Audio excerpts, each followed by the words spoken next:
మన ఇండియాలోనే most beautiful highways part 2 friends. ఇది మనాలి టు లేహ్ హైవే, హిమాలయం నుండి వెళ్లే ఒక అద్భుతమైన రోడ్డు. ఇది మొత్తం 490 కిలోమీటర్ల పొడవు ఉంటుంది. ఇది హిమాచల్ ప్రదేశ్ రాష్ట్రంలో మనాలి నుండి స్టార్ట్ అయి లడక్ లేహ్లో ఎండ్ అవుతుంది.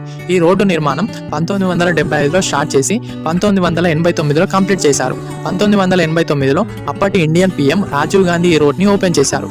ఇప్పుడు ఇది ఒక మంచి టూరిస్ట్ ప్లేస్ గా మారిపోయింది. ఇక్కడికి వెళ్ళటానికి కరెక్ట్ సమయం మే నుండి సెప్టెంబర్ వరకు మంచి టైం అని చెప్పవచ్చు. ఎందుకంటే ఆ టైంలో వెళ్ళినప్పుడు చల్లగా మరియు పీస్ఫుల్ గా ఉంటుంది. ఈ రోడ్ నుండి వెళ్ళినప్పుడు చూడవలసిన మంచి ప్రదేశాలు: రోహతాంగ్, ఇది 4300 మీటర్ల ఎత్తులో ఉంటుంది. హిమాలయంలోని అద్భుతమైన దృశ్యాలను అందిస్తుంది. లోయల్ అండ్ స్పీట్ వాలే, ఇది ఒక వేరు సంస్కృతి సంప్రదాయాల నిలయం. పాంగాంగ్ లేక్, ఇది భారతదేశంలోని అత్యంత ఎత్తైన సరస్సులో ఒకటి. దీనిలో మారుతున్న నీటి రంగును మనం చూడవచ్చు.